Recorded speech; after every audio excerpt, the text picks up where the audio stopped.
tam yra įstatymai, kuriais mes vadovaujamės, kur ir kiek dažnai turim imti tą vandenį.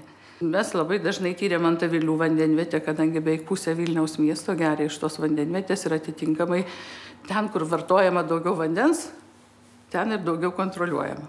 Tie tyrimai yra labai įvairūs, mes ir mikrobiologinę taršą žiūrim, ir organoleptiką, reiškia juslinės vandens savybės, žiūrim chemiją, žiūrim, ar nėra toksinių medžiagų.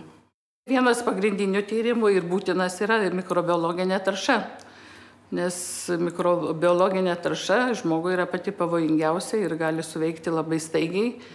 Ir be jokios abejonės, tai pirmas tas etapas yra mikrobiologiniai tyrimai. Mes ieškom žarninės lazdelės, tą, kuri gyvena kiekvieno žmogaus organizme. Jeigu mes rastumėm bent vieną bakteriją šito tipo, tai galim įtarti, kad vanduo yra nesaugus. Ir tokiu atveju tada įjungiamos chloravimo sistemos ar panašiai. Tik tai aš turiu pasakyti, kad mūsų vanduo yra labai saugus ir jau eilę metų ir dešimtmečių mes šitokių blogybių vandenyje mūsų neaptinkame. Yra pavojinga tai, kas yra ištirpę ir nematoma. Nes šiaip, jeigu žmogus atsidaro čiaupą ir mato kažkas, tai ten bėga rudas vanduo, tai jis pats pasakys savo stop. Aš bent jau pasidomėsiu, kas čia yra tam vandenyje. O va tokie dalykai kaip nitritai, nitratai, mikrobinė tarša, iš to nepamatys. Jeigu jam yra kažkas nesaugu, jis, pavyzdžiui, galvoja, gal kažkas blogai, tai praktiškai turėtų pasidomėti laboratorijose, kurios atlieka tyrimus, arba netgi įsitirti tą savo vandenį, jeigu jam atrodo, kad nesaugu.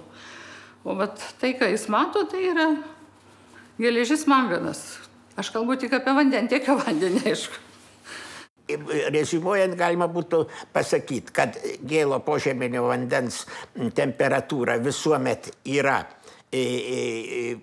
pastovi beveik tarp 8 ir 12 laipsnių ir žiemą ir vasarą.